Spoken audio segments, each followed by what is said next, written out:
The American Ballpark Roadtrip is an independent production. All views and opinions expressed are that of the show's producers and host alone. The American Ballpark Roadtrip does not claim any ownership of intentionally or unintentionally disseminated copyright material displayed, recorded, or utilized within the show.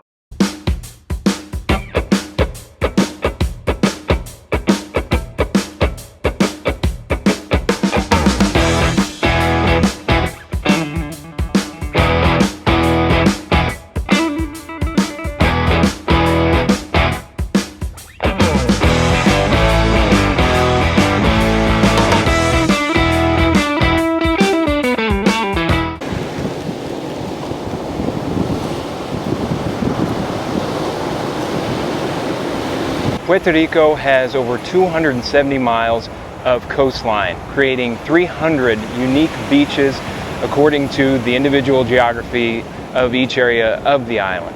And beaches offer things from secluded getaways to party beaches where it's come one, come all, and things like water sports, diving, snorkeling, paddleboarding, and surfing are here to take up your time. Whether it's a getaway at the beach for the day or just a lazy afternoon before you hit the ballpark, Puerto Rico's beaches have something to offer for every visitor.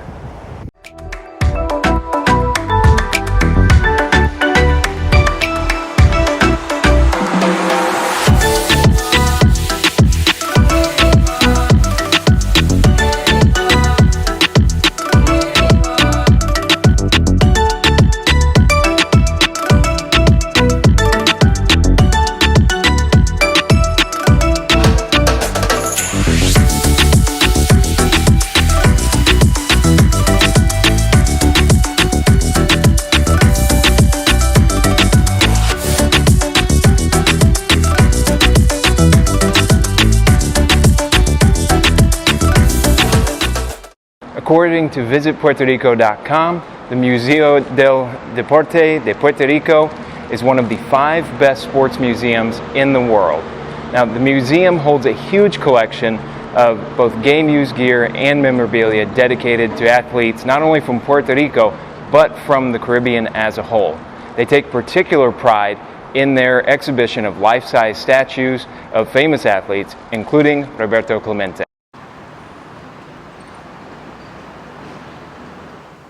When you take your own American Ballpark road trip, don't forget to explore the history of cities as well, like we are here in Guaynabo today, where we stumbled upon the Jose Pepito Banano Estadio, a municipal ballpark that looks to be about the level of most AA ballparks back in the 1990s. Now, it looks like it's the off-season here, but just remember, explore these old ballparks and see what cities have to offer when you're on your own trip.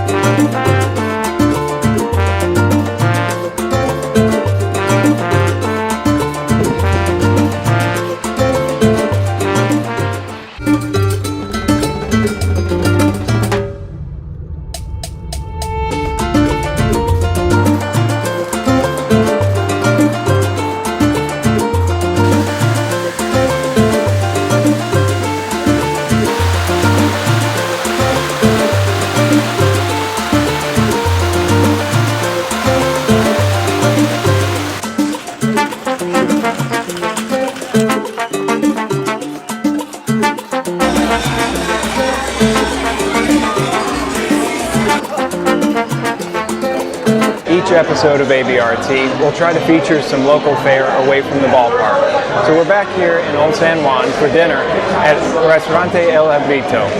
And what better local specialty to feature for our very first episode than, in its birthplace, the Piña Colada. Cheers. If you're seeking more traditional beer fare, consider the local brew, Madala Light, brewed in Mayagüez, home of the league's Indios, and available in most ballparks.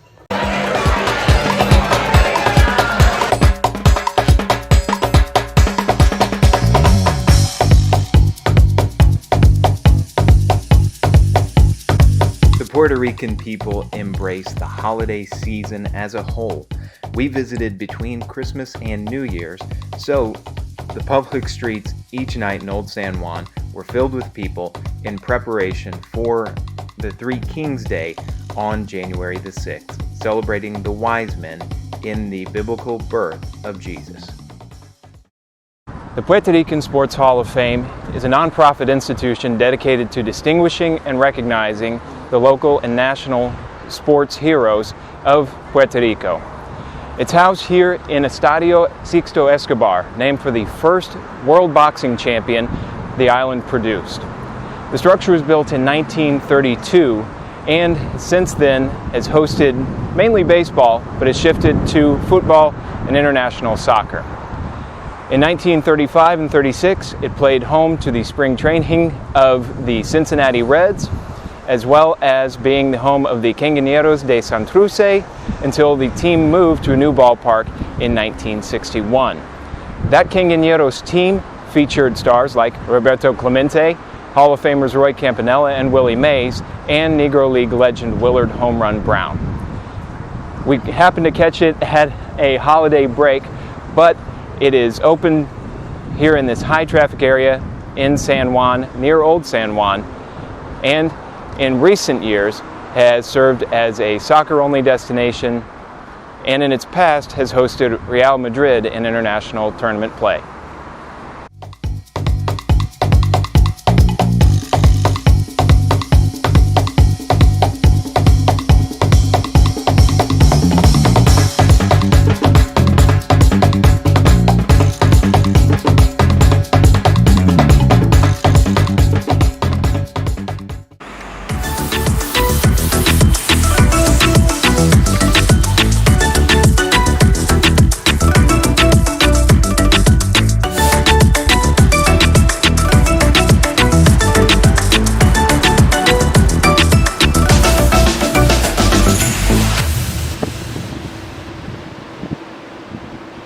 We're staying in the Condado neighborhood and have found this local cafe, Cafe Marquesa.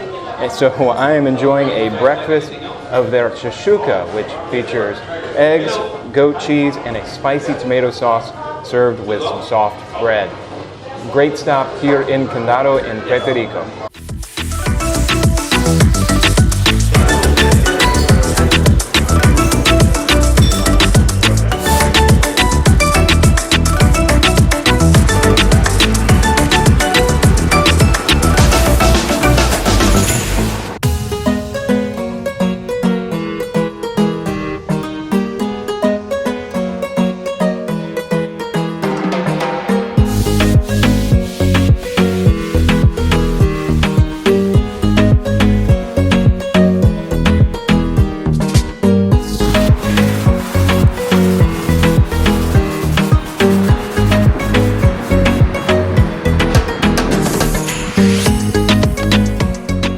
For this very special first episode, we are at Estadio Roberto Clemente Walker, named for the man in the statue behind me. Baseball Hall of Famer, 3,000 hit club member, humanitarian, and Carolina, Puerto Rico native. Now, the ballpark holds 12,500 people, has hosted 2 Caribbean series in 2003 and 2007, and is home to the team we're seeing in a doubleheader today, the Gigantes de Carolina.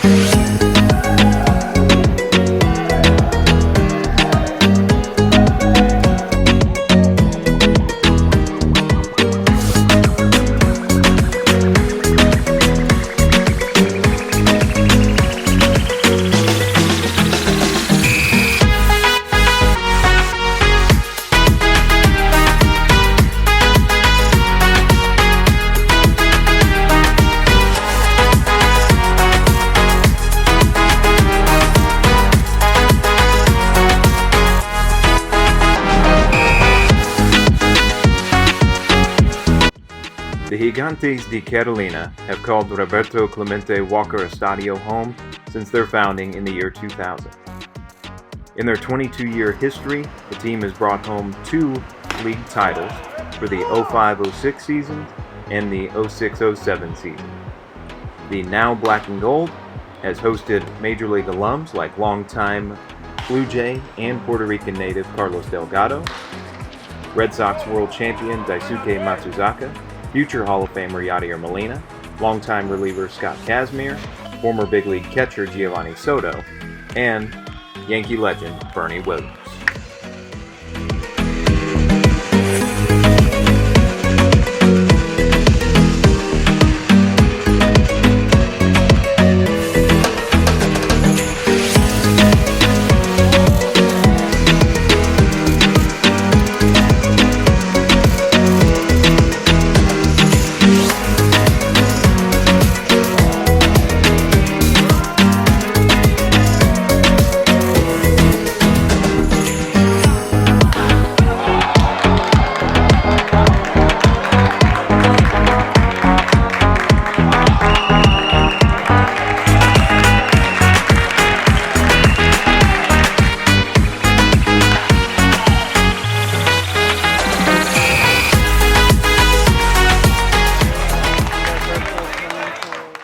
We're with our first interview at Roberto Clemente Walker Estadio, and I am here with, what's your name?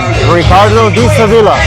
All right, Ricardo, obviously you're a baseball fan, you're a Clemente fan. What brought you out to the game tonight? Well, I'll be watching baseball here in Puerto Rico since I was 8 years old. Very cool. And it's a tradition for me, even though that my team is not playing tonight, I always go to the ballpark just to hear the bat hit the ball. That's amazing. I'm the same way, and I worked in minor league baseball, so it's always a great experience just to go and see a game. Okay. Now, what team are you a fanatico of? Well, here in Puerto Rico, I follow the Ponce Lions.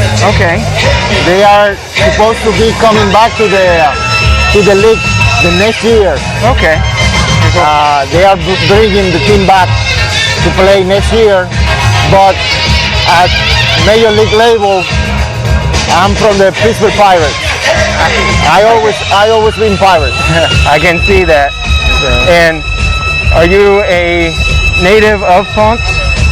Native? Where are you from originally? Yeah, I'm from Puerto Rico. I was born in Rio Piedras, Puerto Rico. Okay. And I've been here, since I was born. Great. And what do you think makes baseball so special here in Puerto Rico? Well, we have a lot of talent here. Puerto Rico has produced so many good players at all the levels, especially Major League levels. And I'm proud of that. And I always follow the Puerto Rican players at any level, even Major League, Japan. And I'm proud of that because we have good talent here. And who's your favorite Puerto Rican in the league right now? In the league right now, active player. Right now, I'll tell you, Jose Martinez. Alrighty. He plays tonight and he hit a home run tonight. Good deal. Yeah. That'll wrap up this first interview. Thank you so much for being on with us. You're welcome. Enjoy game 2.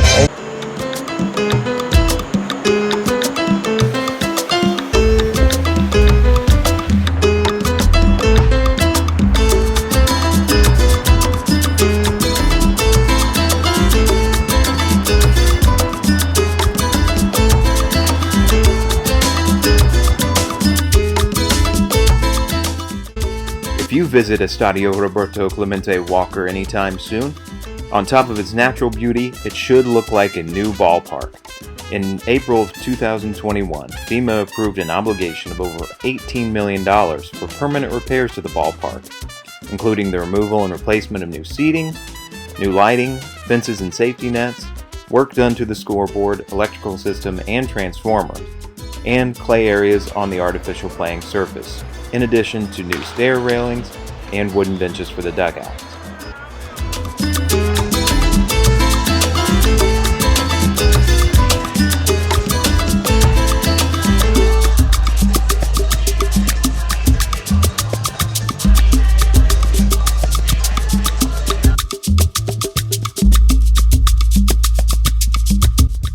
Like most pro foreign leagues, in Puerto Rico, most teams have advertisements and company logos on their uniforms, including the umpires of each game.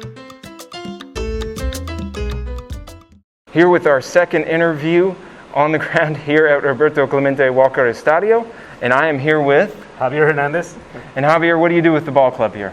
Right now, I am the owner of the Carolina team. Carolina team is one of the best team in the league, and we play in the Carolina Roberto Clemente Walker Stadium, and it's an honor to play in this stadium with this name, because this Roberto Clemente for us is our hero, and it's an honor for me. It's an honor of this team, and it's a big part of this spectacular team. Okay. And what is the best thing for you about this stadium in particular? Well, Roberto Clemente born here. Mm-hmm. He played in United States. Everyone knows Roberto Clemente. Mm-hmm. But whole people live in Carolina means that everyone want to put in the back the 21 mm-hmm. number, because every people live here identify with Roberto Clemente, and that means for me it's in the same way. For me, Roberto Clemente is the best player.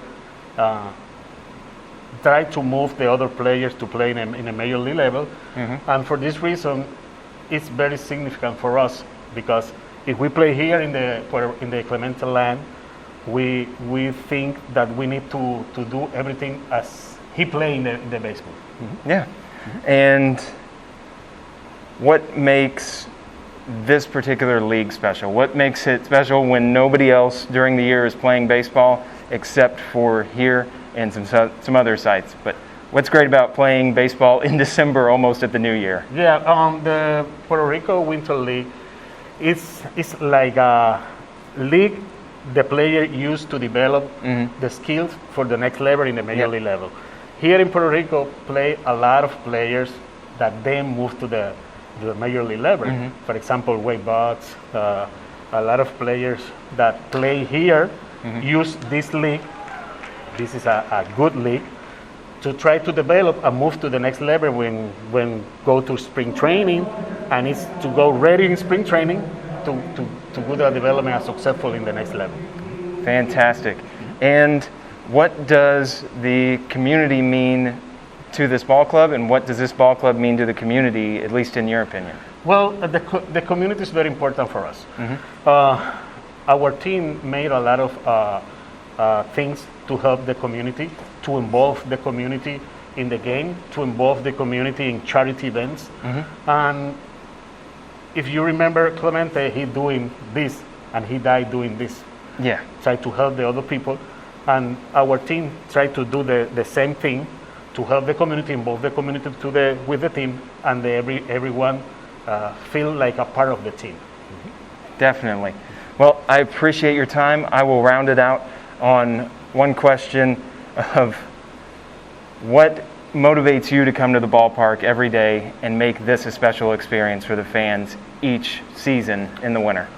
It's a hard for us to do this job, but for me, in specific for me, it's my pleasure, because I want to the people here, like players, mm-hmm. feel comfortable, feel like a family, and I want to make job for these guys and for staff to try to do best in a major league level and in any position that they want to do in the future.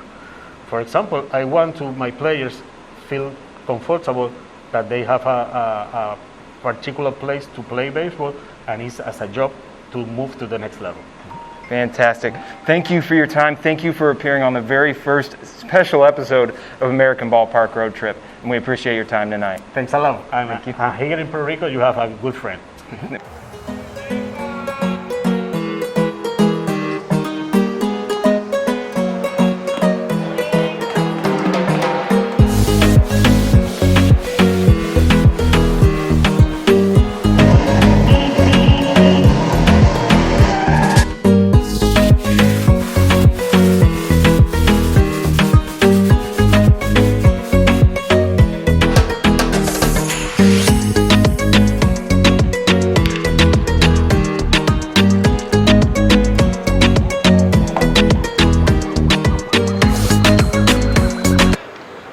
special moments happen all the time at the ballpark, so I have to give a special shout out to Jose Sermo of the Gigantes de Carolina. We were down filming some B-roll for this episode, and a foul ball came and he tossed it up to us, so managed to catch it before it went over the fence a little too far. But shout out to Jose, and what an amazing way to cap off our trip here in Puerto Rico.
With the conclusion of the doubleheader at Estadio Roberto Clemente Walker, so too came to an end our time on the ground in Puerto Rico. We discovered not only great baseball, but a great family of welcoming individuals in a Caribbean culture tolerant and accepting of everyone. And though we did not want to leave this wonderful place,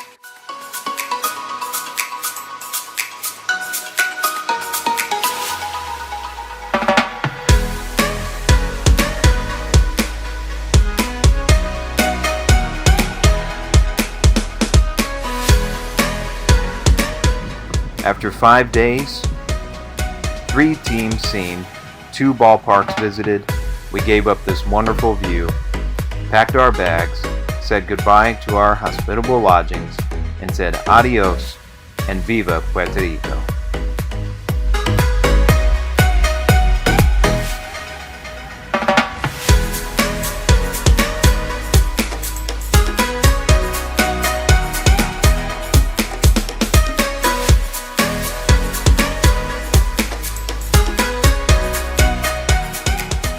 Thanks for joining us for this very special first episode of American Ballpark Road Trip here from San Juan, Puerto Rico.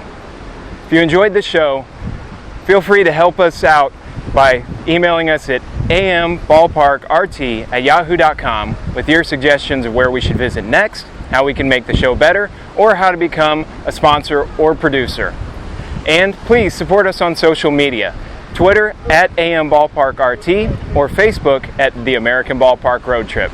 Once again, I'm Nick Carey. Thanks for joining us, and we'll see you on the road.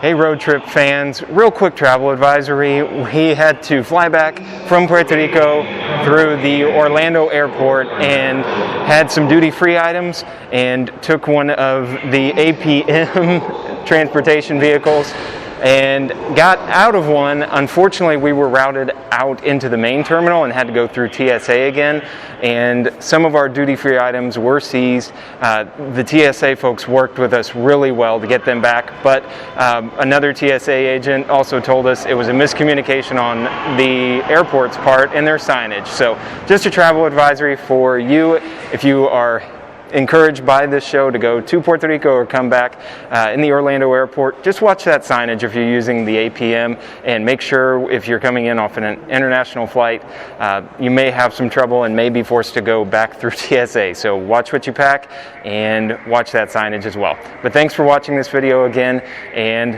enjoy the show.